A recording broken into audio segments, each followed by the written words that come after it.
Bonjour chers amis, comme nous l'avons lu, car quel est le plus grand? Celui qui est à table ou celui qui sert?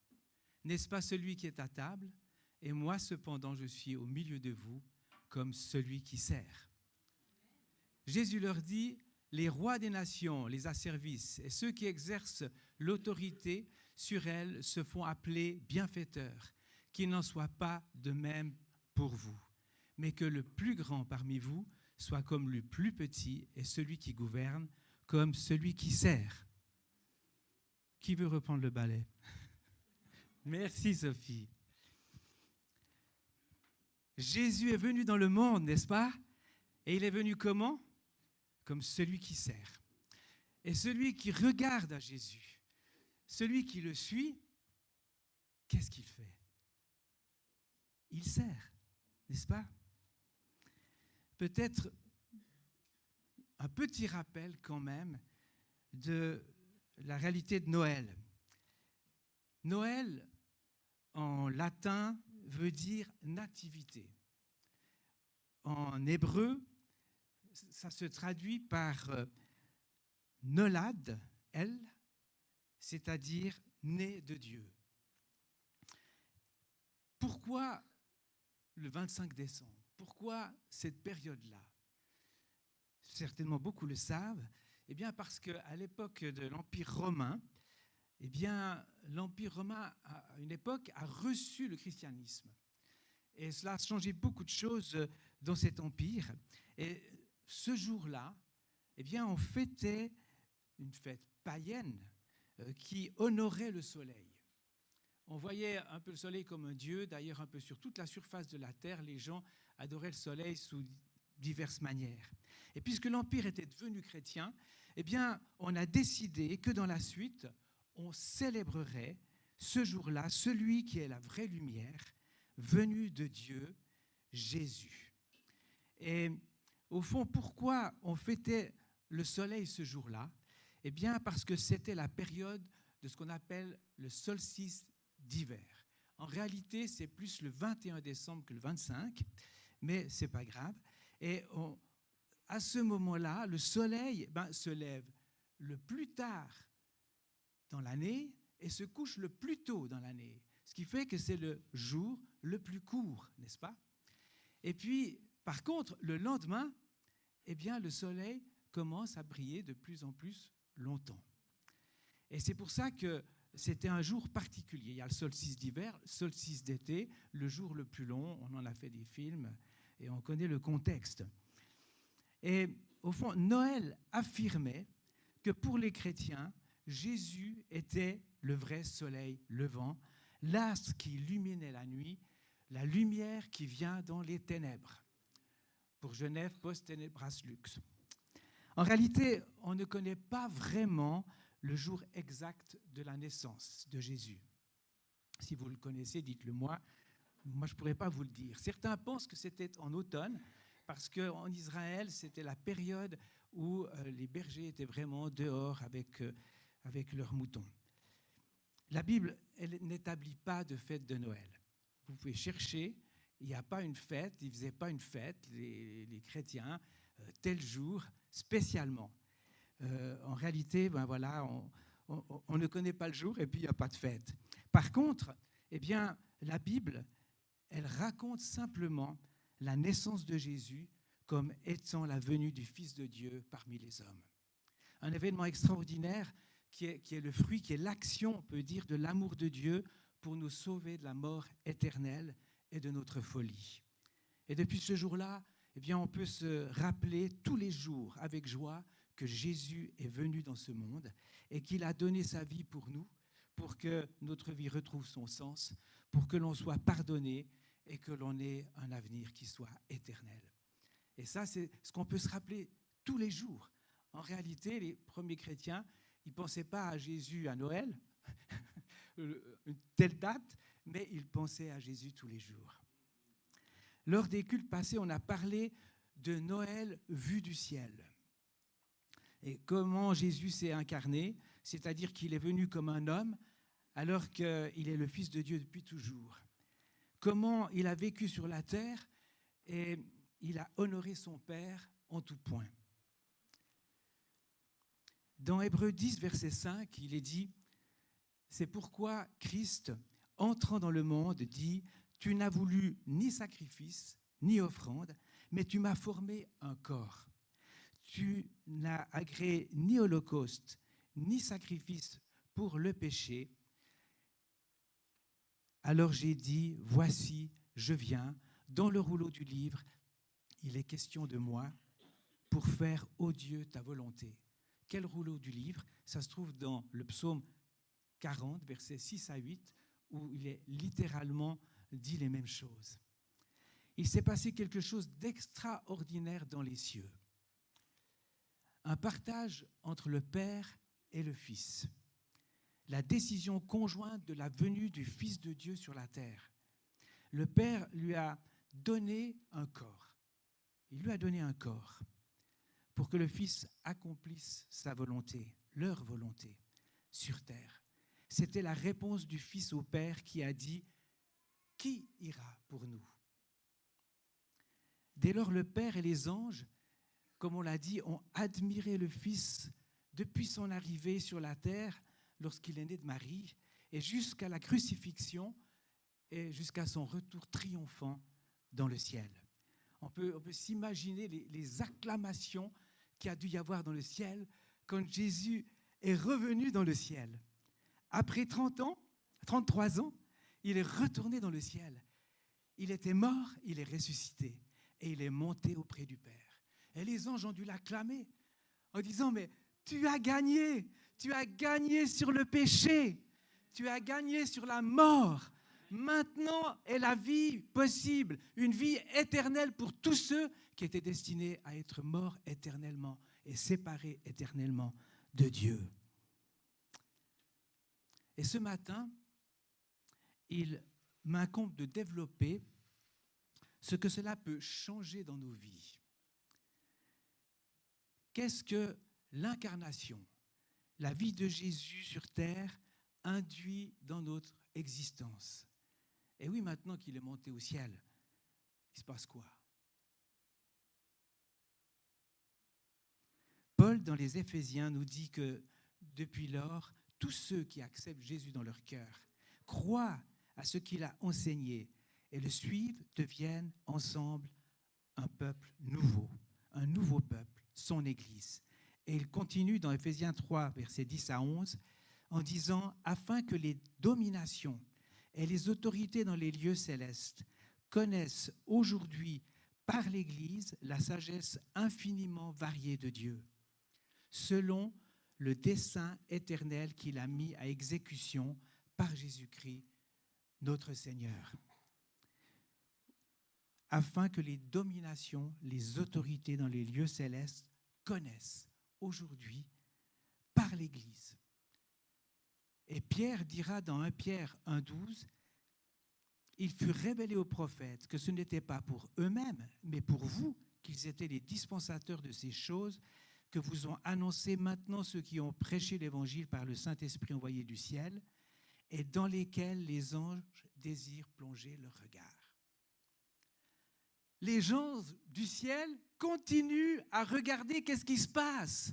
Ils ont vu Jésus, ce qu'il a vécu, comment il a servi, comment il a guéri, comment il est intervenu.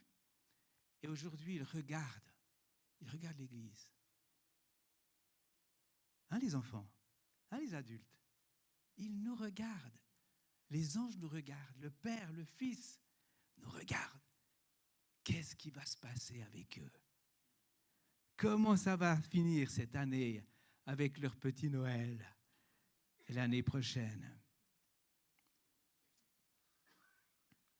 Au fond, c'est toujours Noël, vu du ciel. Mais maintenant, c'est le résultat de Noël, vu du ciel. Nous sommes la continuation de ce que Jésus-Christ a vécu sur terre. Nous sommes des petits Christ. Vous saviez ça? Chrétien veut dire petit Christ. C'est-à-dire que nous sommes des petits envoyés. Ouais. Lorsque mes parents, qui étaient dans une assemblée d'Arbis, une assemblée qui était assez stricte comme ça, ont décidé de m'appeler Christian. Ça a fait tout un tollé parce qu'ils trouvaient qu'on ne pouvait pas appeler quelqu'un Christian parce que Christian veut dire chrétien. Après, il faut le porter, hein. C'est autre chose. C'est dans Actes, chapitre 11, verset 26, que pour la première fois, on a appelé chrétiens ceux qui suivaient Jésus. J'aimerais m'arrêter avec vous sur une petite histoire. C'est une jeune femme de couleur qui a été engagée comme femme de ménage dans une grande entreprise. Et à l'entrée, le gardien la voit arriver avec ses habits de nettoyage. Et il lui fait « Bonjour la petite nouvelle, la prochaine fois que tu passes pour rentrer, tu me fais une bise, hein ?» Elle s'est mise au travail. Pendant des mois et des mois, elle a travaillé dans cette entreprise. Et puis, au tout début, alors qu'elle avait déjà nettoyé quelques bureaux, elle les avait fait propres en ordre, au top, voilà qu'après qu'elle a nettoyé ses bureaux de responsable, elle sort pour aller dans un autre bureau.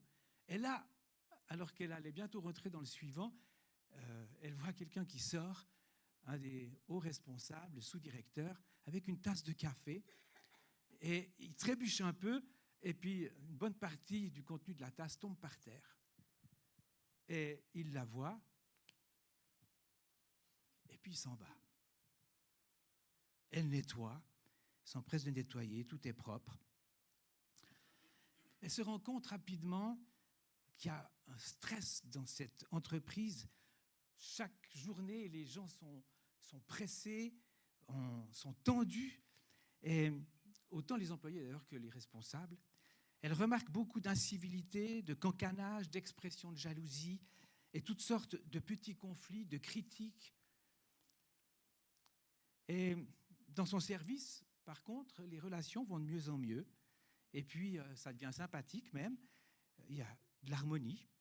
Et ses collègues apprécient sa manière de travailler, sa manière de faire, de parler. Et puis, ont même de plus en plus de joie à faire leurs tâches. Au bout de quelques mois, elle décide de demander à un des responsables de pouvoir participer à un de leurs colloques pour leur faire 2 ou 3 suggestions pour améliorer l'ambiance. Son interlocuteur, qui était de nouveau le sous-directeur, le regarde de haut, lui dit « Mais vous êtes qui, vous ?»« Non, mais si vous ne vous sentez pas bien ici, vous pouvez aller ailleurs, hein. Il y a plein de gens qui attendent votre place. On n'a pas le temps à perdre. » Comme ça. Au bout de quelques mois, encore, elle commence à entendre des choses dans les couloirs. Elle croise parfois des responsables qui sont en train de parler entre eux.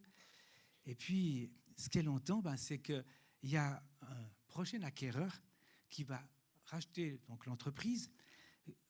Et puis qu'il semblait que cet acquéreur voulait placer une directrice à la place du directeur.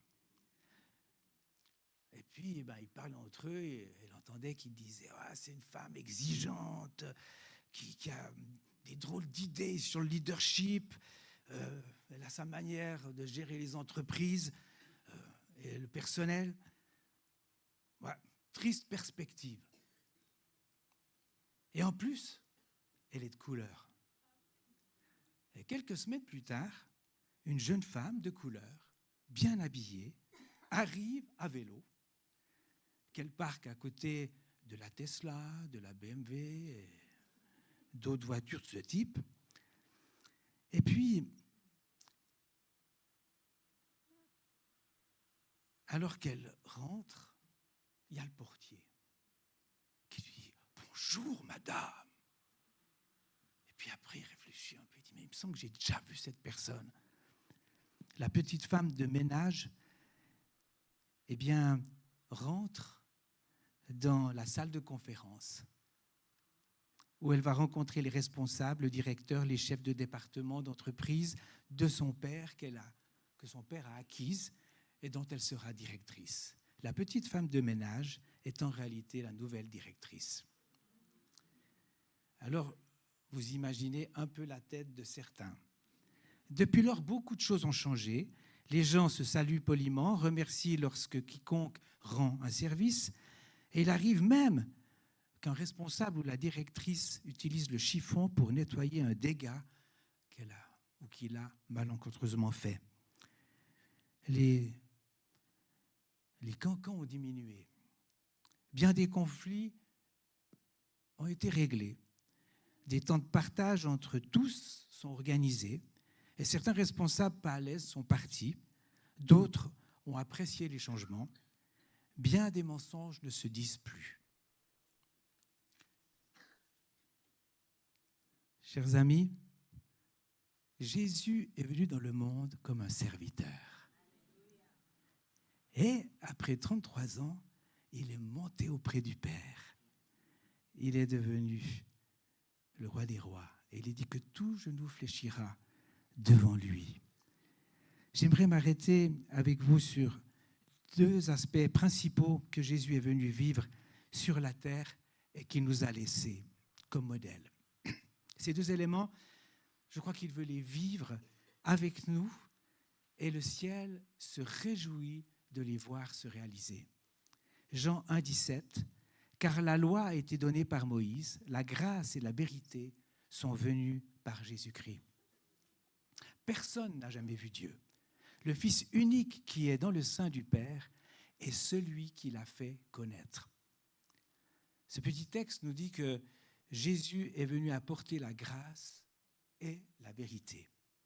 La grâce qui habite le cœur de Dieu est venue parmi les hommes au travers de Jésus-Christ. Cette grâce est venue pour nous sauver, pour sauver la vie de chacun de nous. Et ce passage nous dit plus loin dans Jean 1, 12, mais à tous ceux qui l'ont reçu, à ceux qui croient en son nom, elle a donné le pouvoir de devenir enfants de Dieu, lesquels sont nés non du sang, ni de la volonté de la chair, ni de la volonté de l'homme, mais de Dieu.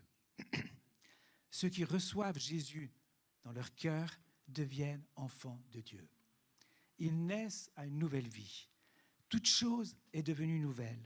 C'est la grâce de Dieu qui pardonne tous nos péchés et nous donne de recommencer à zéro. Dans le passé, quand on était jeunes, dans notre groupe de jeunes, on chantait ce chant « Tu peux naître de nouveau, tu peux tout recommencer, balayer ta vie passée et repartir à zéro,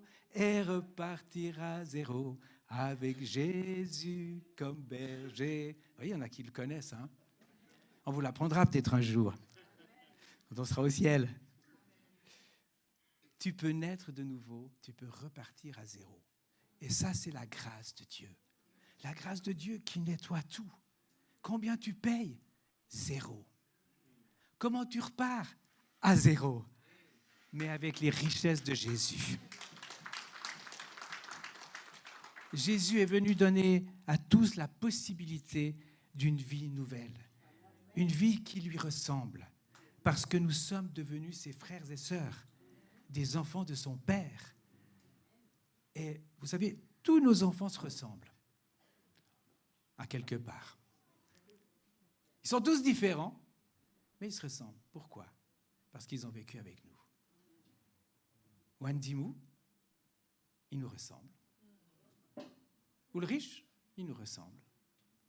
Pas la même couleur, mais il nous ressemble. Parce qu'on vit ensemble. Et quand on vit avec Jésus, on lui ressemble. Et il est venu sur la terre pour vivre avec les hommes. Il est monté au ciel pour vivre par le Saint-Esprit avec nous. Et l'apôtre Jean continue, « Et la parole a été faite chair, et elle a habité parmi nous, pleine de grâce et de vérité. Et nous avons contemplé sa gloire, une gloire comme la gloire du Fils unique venu du Père. » En Jésus, la grâce est venue habiter parmi nous et veut et va habiter en nous. Elle va continuer de nous accompagner toute notre existence. Et cette grâce est appelée à faire effet dans tout notre être, au plus profond de notre être, de nos entrailles, dans notre conscience, dans notre cœur. Il veut que nous soyons conscients qu'il est un Dieu de grâce. Il est un Dieu plein de bonté, plein de miséricorde. C'est la réalité, la Bible nous le dit et nous le redit encore et encore. Elle devrait surgir en nous, faire surgir en nous sans cesse une reconnaissance profonde. Mais elle est également appelée à être partagée et donnée autour de nous. Si tu as reçu la grâce, ce n'est pas seulement pour toi, c'est pour la partager. La Bible conditionne même son effet et sa présence dans nos vies au fait de la donner au prochain. Jésus dit dans Matthieu 6,15 « Mais si vous ne pardonnez pas aux hommes, votre Père ne vous pardonnera pas non plus vos offenses. » C'est quelque chose de très fort. Si vous ne donnez pas la grâce ne vous sera plus donnée. Vous avez reçu une réserve de grâce suffisante pour qu'elle se renouvelle sans cesse. Vous pouvez la donner, elle se renouvellera encore et encore.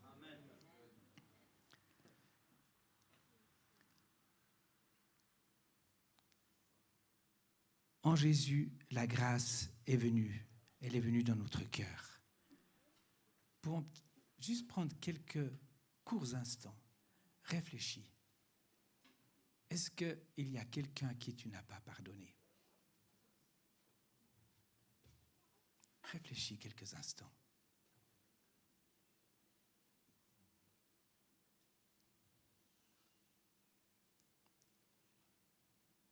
C'est l'occasion de pardonner ou l'occasion d'entrer dans le pardon. D'entrer dans cette grâce, de donner cette grâce, de ne pas quitter cette année 2024 sans avoir pardonné.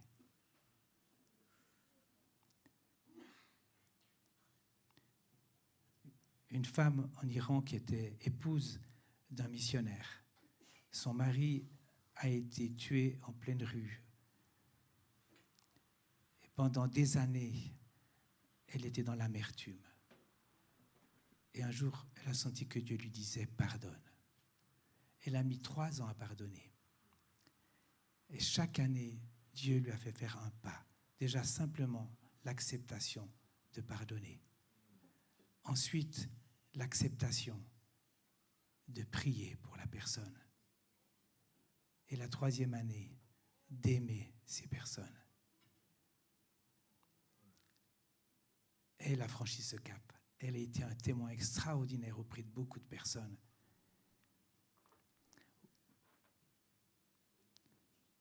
On a lu tout à l'heure que Jésus est venu dans le monde, que personne n'avait jamais vu Dieu. Le Fils l'a fait connaître. Et aujourd'hui encore, personne n'a jamais vu Dieu. Mais chacun peut le voir au travers de ce que vit l'Église ou de ce que devrait vivre l'Église. Jean 17, 20, ce n'est pas pour eux seulement que je prie, mais encore pour ceux qui croiront en moi par leur parole, afin que tous soient un comme toi, Père, tu es en moi, et comme je suis en toi, afin qu'eux aussi soient un en nous, pour que le monde croie que tu m'as envoyé. Notre unité, chers amis, est une démonstration du royaume de Dieu. On voit quelque chose de la personne de Dieu au travers de notre unité. Notre unité ici, notre unité dans le couple, notre unité dans la famille, notre unité dans nos amitiés. Jean 13, 34, je vous donne un commandement nouveau. Aimez-vous les uns les autres, comme je vous ai aimé, vous aussi aimez-vous les uns les autres. À ceci, tous connaîtront que vous êtes mes disciples, si vous avez de l'amour les uns pour les autres. À ceci, tous connaîtront, si vous avez de l'amour. Si vous vous pardonnez, si vous recommencez encore ensemble, si vous cherchez à vivre mon royaume, si vous cherchez à demeurer dans l'unité, Dieu désire que le monde voie qui il est au travers de ces réalités, de notre capacité à faire grâce. La grâce et la vérité sont toujours associées. Jésus est venu apporter la grâce et également la vérité. J'aimerais que nous nous arrêtions sur ce 2e élément. La gloire de Dieu, c'est la grâce et la vérité. Tout ce qu'il dit est vrai. Tout ce qu'il donne est vrai. S'il n'était pas la vérité, nous ne serions pas certains de sa grâce. ni de notre salut. L'apôtre Jean, dans son évangile et ses épîtres, insiste sur la vérité. Dans Jean 2, 1, l'ancien Akiria l'élu à ses enfants que j'aime dans la vérité. Et ce n'est pas moi seul qui les aime, mais aussi tous ceux qui ont connu la vérité, à cause de la vérité qui demeure en nous et qui sera avec nous pour l'éternité. Que la grâce, la miséricorde, la paix soient avec vous de la part de Dieu le Père et de la part de Jésus-Christ, le Fils du Père, dans la vérité et l'amour. J'ai été fort réjoui de trouver de tes enfants qui marchent dans la vérité, selon le commandement que nous avons reçu du Père. Et encore, toujours l'apôtre Jean, dans l'épître suivante, verset 4, il dit « Je n'ai pas de plus grande joie que d'apprendre que mes enfants marchent dans la vérité. » La vérité, elle nous lie les uns aux autres. Il n'y a pas d'unité sans vérité. Elle est un ciment. Elle est garante d'un véritable amour, d'une vraie communion les uns avec les autres, d'une vie de foi authentique et qui va loin. Jean parle de connaître la vérité et de l'aimer. Elle est appelée à vivre avec nous, à demeurer avec nous toute notre existence, et il est dit toute l'éternité. Alors il est bon de s'habituer à réaliser et à vivre aujourd'hui et chaque jour la vérité. Nous sommes appelés à marcher dans la vérité. Si tu suis Jésus, tu suis la vérité. L'apôtre Jean parle de tous ceux qui ont reçu la vérité, l'ont acceptée dans leur cœur. Ils l'ont reçu en recevant Jésus dans leur vie, en le reconnaissant comme étant vraiment le Fils de Dieu.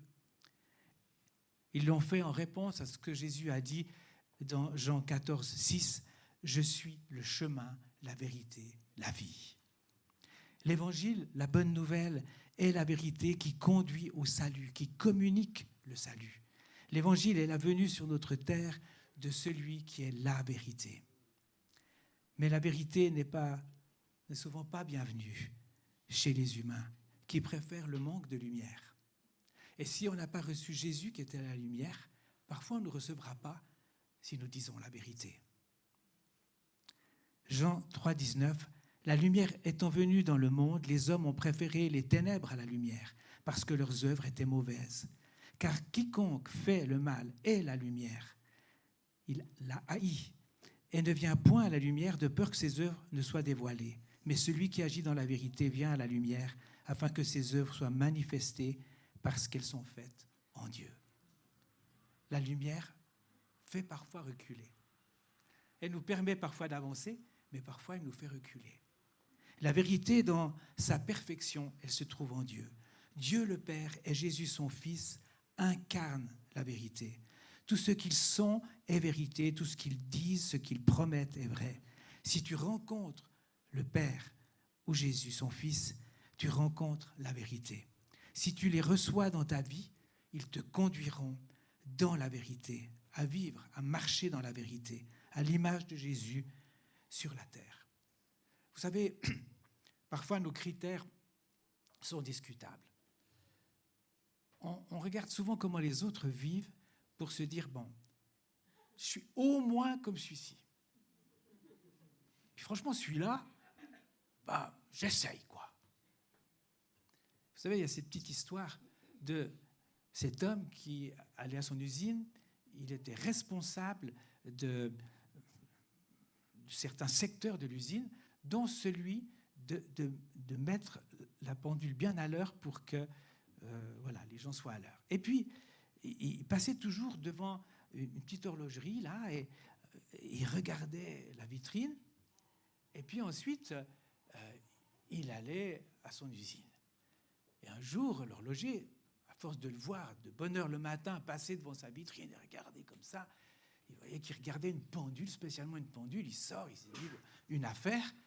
« Bonjour monsieur, elle est belle, hein, cette pendule. » Puis, la personne lui dit, écoutez, oui, tous les matins, je la regarde parce que après je mets ma montre à l'heure pour pouvoir mettre ensuite la pendule de l'usine à l'heure pour qu'à 16 heures, les ouvriers partent à l'heure sans qu'on leur vole une minute.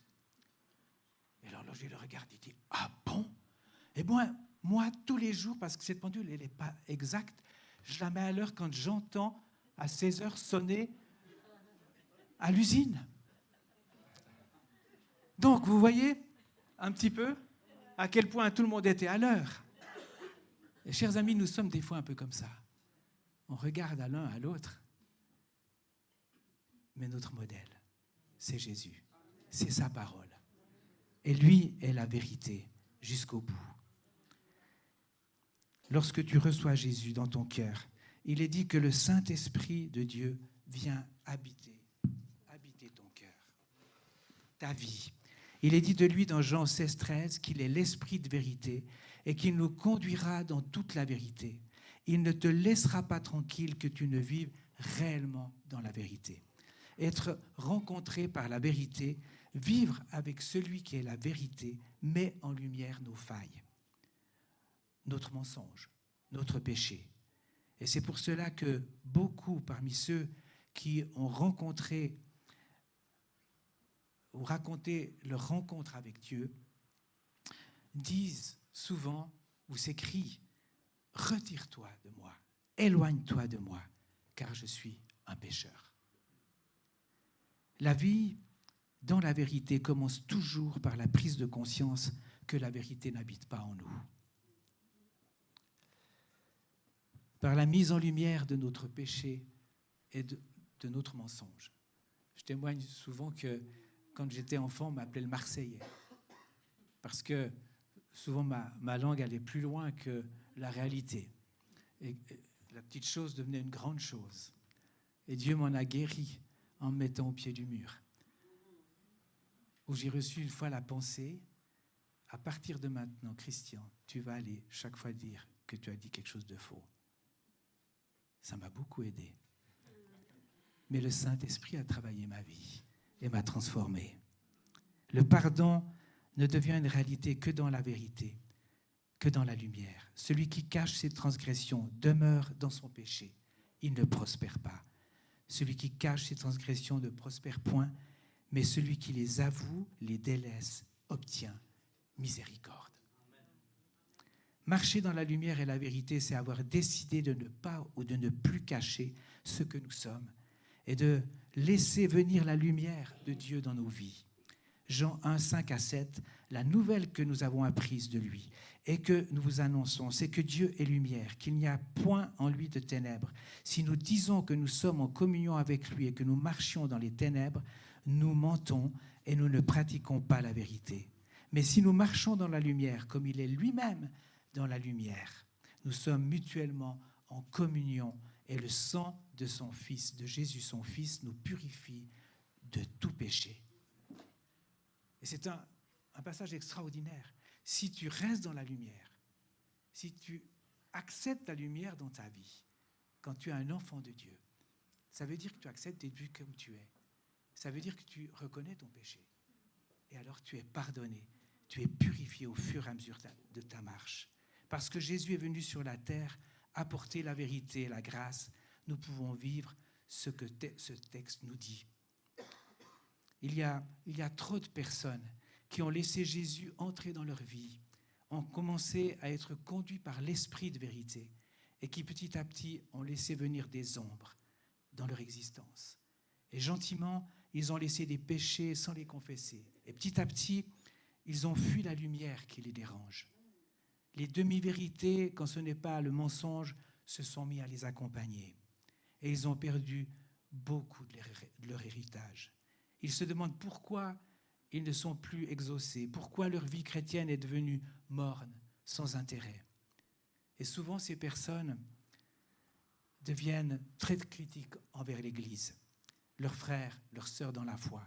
C'est toujours de la faute aux autres, jamais de soi. Il y a besoin d'un changement de paradigme, si c'est notre cas. Il est nécessaire de laisser la lumière à nouveau faire son travail dans notre vie, de confesser ce que nous avons laissé aller, de revenir à la vérité, d'oser la vérité. Ésaïe 59, 14, il dit ceci, « La délivrance s'est retirée et le salut se tient éloigné, car la vérité trébuche sur la place publique et la droiture ne peut approcher. » Jérémie 4, 1, Israël, si tu reviens à moi, dit l'Éternel, si tu ôtes les abominations devant toi, tu ne seras plus errant. Si tu jures, l'Éternel est vivant, avec vérité, avec droiture, avec justice, alors les nations seront bénies en lui et se glorifieront en lui. Nous serions étonnés de savoir et de voir tout ce qui peut changer quand tu entres dans la vérité, la vraie repentance, et que tu décides à nouveau de vivre à fond pour la vérité. Jérémie 5.1, parcourez les rues de Jérusalem, regardez, informez-vous, cherchez dans les places. S'il s'y trouve un homme, s'il y en a un qui pratique la justice, qui s'attache à la vérité, et je pardonne à Jérusalem. S'il y en a un seul, Dieu cherchait un seul qui soit dans la vérité et qui prie dans la vérité. La puissance de la prière, l'impact de notre témoignage sont intimement liés à la présence de la vérité dans nos vies. Jésus a souvent commencé ses phrases en disant « en vérité, ou « je vous le dis en vérité ». Tout ce qu'il a dit, promis, est vérité. Il désire que tu saches, que tu sois persuadé que sa parole est vraie, que tout ce qu'il a dit s'accomplira, que tu peux compter quotidiennement sur ses promesses, sur l'accomplissement de ses paroles dans ta vie, dans ton contexte. Dans ma jeunesse, il y avait un mouvement qui est apparu assez rapidement comme ça, comme un petit réveil qui s'est vécu, où beaucoup de jeunes ont été sauvés de la drogue, de divers problèmes importants. Et son fondateur avait écrit un livre dont le titre était « Et si c'était vrai ?» Ils étaient très vivants, hein, ils prêchaient dans les rues et tout. Et au fond, il avait écrit ce livre « Si c'était vrai », c'est-à-dire « Et si l'évangile était vrai ?» Et si toutes les paroles de Jésus étaient vraies? Et si Jésus était la vérité, que l'on pouvait croire en toute confiance et miser sur tout ce qu'il a dit? Malheureusement, cette personne qui a écrit ce livre a eu tendance à croire également un peu trop à ses propres rêves et désirs de richesse. Et ce mouvement qui avait bien commencé n'a pas très bien fini. Un riche père de famille dont le fils avait été sauvé de la drogue, s'était converti à Jésus, avait offert 2 Bentley à la communauté. Et je pense que ça avait lui donné un petit peu le goût de luxe. Ça a un peu dévié, je dois dire, et ça a très mal fini. Au point que dans la tribune de Genève, la manchette était « À moi les petits 100 francs ». Hein? Sous-entendu « À moi les petits enfants », mais un petit changement, c'était « À moi les petits 100 francs ». Cependant, sa question était bonne et à propos. Si tout ce que nous dit l'Évangile et la parole de Dieu est vrai, alors qu'est-ce que l'on va rater en ne le croyant pas, en ne le vivant pas? Cher ami, à quel point crois-tu vraiment ce que tu lis dans les Évangiles? À quel point es-tu certaine que ce que Jésus a vécu, a accompli et qui nous est relaté dans les Évangiles est vrai? Et à quel point tu crois que tu peux le vivre, toi aussi, aujourd'hui? Le Seigneur et les anges attendent, espèrent cet élan de foi dans l'Église, dans notre cœur à tous. Ils regardent des cieux. Ils regardent la suite avec nous. Un des risques avec le temps qui passe est le fait que nous avons appris à connaître les grandes lignes de la Bible et que nous nous habitons à lire la parole sans y mettre notre foi et sans la croire vraiment ou en profondeur. Elle perd alors son impact en nous et nous vivons notre vie comme si elle était devenue une simple histoire. Dans Jean 17, Jésus dit dans sa prière pour ses disciples qui l'ont suivi et pour tous ceux qui le suivraient dans la suite, il a demandé au Père, sanctifie-les par ta vérité. Ta parole est la vérité. Cette parole qui nous prédit beaucoup de choses qui sont en train de se vivre aujourd'hui, cette parole qui nous avertit d'énormément de choses à vivre ou à ne pas vivre, a des conséquences si nous ne la suivons pas. Elle est la vérité. Psaume 51,6. Mais tu veux que la vérité soit au fond du cœur. Fais donc pénétrer la sagesse au-devant de moi. Psaume 119, 30. Je choisis la voie de la vérité. Je place tes lois sous mes yeux. Décide-toi pour la vérité. Décide de dire la vérité. Apprends à aimer la vérité. Choisis des amis qui aiment la vérité. Avec le temps, la vérité est toujours gagnante. Psaume 40, 10. Je ne retiens pas dans mon cœur ta justice. Je publie ta vérité et ton salut. Je ne cache pas ta bonté et ta fidélité dans la grande assemblée. On est appelé à proclamer la vérité. Fais-le dans ta propre vie. Fais-le dans et sur celle des amis autour de toi, de ta famille, de ceux qui t'entourent. C'est tellement important parce que l'ennemi de nos âmes dit beaucoup de mensonges. Il est le père des mensonges. Et il dit beaucoup de mensonges sur ta vie, au travers de ce que tu vois, au travers de ce que tu entends, au travers de ce que tu lis peut-être, et au travers de tes pensées. Et il veut rétablir la vérité. Et elle se rétablit au travers de sa parole. L'Église, selon l'apôtre Paul, est la colonne de la vérité. Dieu veut faire connaître, répandre la vérité par et au travers de l'Église. Son témoignage devrait démontrer que l'amour est possible, que des vies sont transformées, que la vérité est vécue par ceux qui la composent. Et ça, c'est possible en chacun de nous, parce que Jésus est venu dans le monde, il a établi la grâce, la vérité, et il veut l'établir dans notre cœur. Je vous propose simplement, là à votre place, de fermer les yeux.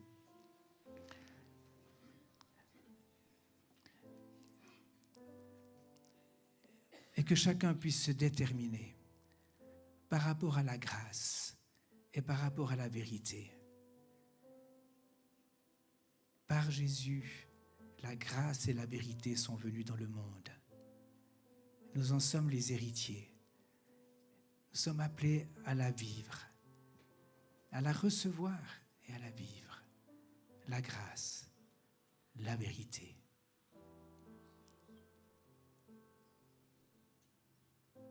Ce matin, reçois pleinement cette grâce de Jésus dans ta vie, qui vient et qui pardonne, qui vient et qui te permet de repartir à zéro. Tu peux le faire ce matin. Tu peux te décider à suivre Jésus en te laissant laver profondément dans toute ton âme et tout ton cœur. Et ce matin également, tu peux recevoir comme tout à nouveau la vérité dans ta vie et t'ouvrir devant le Seigneur, reconnaître tout ce qui est à reconnaître au fond de ton âme, te laisser voir par la lumière et décider de vivre la vérité, de dire la vérité, de ne plus choisir ces chemins de contournement, mais d'accepter la vérité dans ton cœur. Seigneur, tu vois chacun ce matin, là où il se trouve, là où elle se trouve. Et merci de ce que tu reçois la prière de celui qui t'invoque ce matin, qui reçoit ta grâce et qui reçoit ta vérité. Béni soit ton nom.